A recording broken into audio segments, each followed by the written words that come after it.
Hello, my name is Kevin Duthie. I pastor a church in the northeast of Scotland called Fraserburgh Community Church. It's great to be with you guys. We consider you guys at Hope Community Church in Greenock to be our friends. We've built up relationships. We are a leadership team over the years.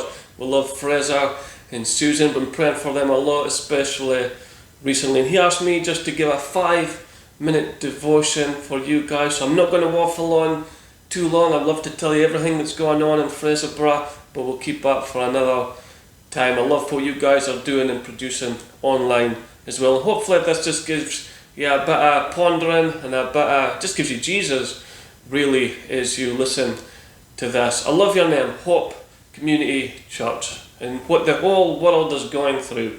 But greater voice to come from the church than hope. I was drawn to a book in the Bible. I don't read too often.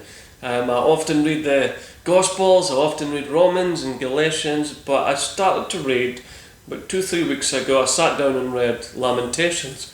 As the name suggests, it's a lament from a prophet Jeremiah, and it's just an honest description of what he's going through and some prophetic stuff. It's a story of judgment, of chaos, of what the nation was going through. They turned their back on God, and there was dire consequences to that, and the nation was suffering great loss.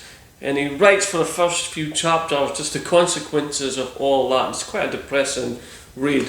But then he says this in Lamentations chapter 3. He says, "I will never forget this awful time.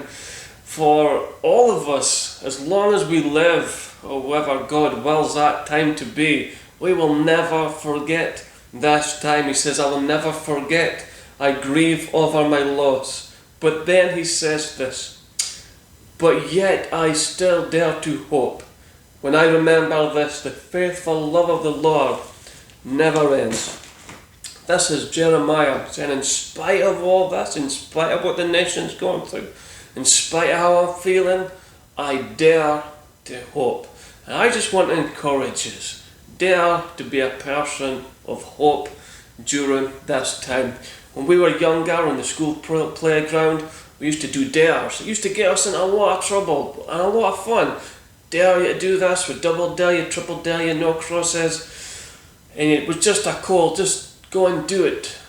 Do what the dare was. And so here was Jeremiah daring himself to be a person of hope. So I'm going to challenge Hope Community Church. I dare you, I double dare you, I triple dare you to be a person of hope. Hope is so infectious.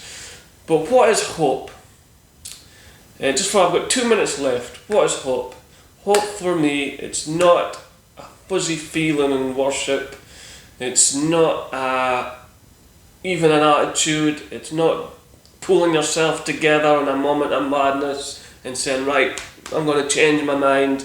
I'm going to try something different. Hope is a person. His name is Jesus. And I find myself, he is the hope of the nations. And like Peter walking on water, when we've got our eyes on Jesus, we have hope. It's not just well, I'll change my mind, I'll have a fuzzy feeling. It's just being connected to Jesus and having that assurance within us. So hope is beyond the veil, it's beyond the temporal. And when we take our eyes off the Lord, I find myself that when I take my eyes off of Jesus, that when I put my eyes onto the world, when I put my eyes onto circumstances, when I put my eyes onto so many different things, I see the world as the world is, I can find myself sinking. So I want to encourage us, stay connected with Jesus. Use your time. For some people, this is a very, very busy time. For others, it's moments of rest. But whatever stage you're at, stay connected to Hope himself, Jesus, and you will be a person of hope. And hope doesn't mean that we don't feel anything, that we don't go through sadness. We see Jesus as hope. Felt grief, he felt loss, he cried. He was just fully God yet fully human. And I don't think it's a benefit to anyone that as a Christian would pretend that everything's always amazing. But you can be Peter in a prison or Paul in a prison but you could be Paul with Jesus in prison.